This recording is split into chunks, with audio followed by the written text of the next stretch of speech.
కొన్నేళ్లుగా ఒక మాయలో బతికా.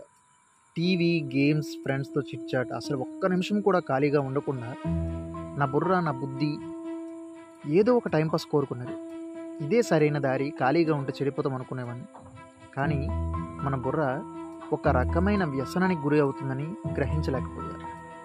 అదే హ్యాపీ హార్మోన్ ఇన్ అన్‌న్యాచురల్ వే.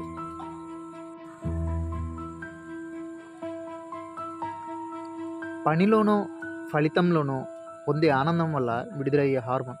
దానివల్ల మన శరీరంలో కానీ ఎంతో తన్మయం, ఆనందం, తేజమయం అవుతుంది. కానీ ఒక పనిలోనో, ఒక వ్యసనంలోనో ఇలాంటి అనుభూతులను పొందుతున్నాం. ఇది తెలుసుకొని ఆ పనికి కానీ, వ్యసనానికి కానీ అలవాటుగా మనం మారితే మనం పొందే డోపమైన్ ఇన్ అన్‌న్యాచురల్ వే అవుతుంది. అంటే అసాధారణమైన స్థితిలో, అసాధారణ విధానంలో కానీ మనము డోపమైన్ పొందుతున్నాం. ఇంకా ఖాళీగా ఉండకుండా ప్రతి నిమిషం డోపమైన్ అంటే ఆనందం పొందడానికి మనం ప్రయత్నిస్తుంటాం.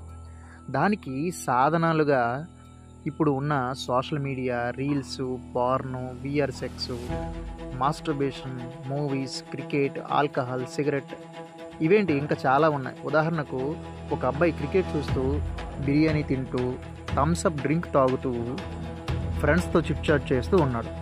ఇందులో తప్పేముంది అనుకుంటాం. కానీ అలాంటి అలవాట్లే ఒక మనిషిని ఒంటరిగా ఉంచలేదు. అన్ని ఎంజాయ్మెంట్స్ ఒకేసారి పొందాలనుకోవడం, నిరంతరం తోడు కోరుకోవడం, ఇలాంటివి అలవాటైతే సాధారణ విషయాలు కూడా కుంగిపోవడం, ఒంటరితనం కూడా నరకంలా అనిపించడం జరుగుతుంది. ఆనందం కోరుకోవడంతో తప్పు లేదు. ప్రతి నిమిషం కష్టాలను, నీకు ఇష్టమైన వాటిని స్కిప్ చేయాలని ఒక థాట్ వస్తుంది చూడు.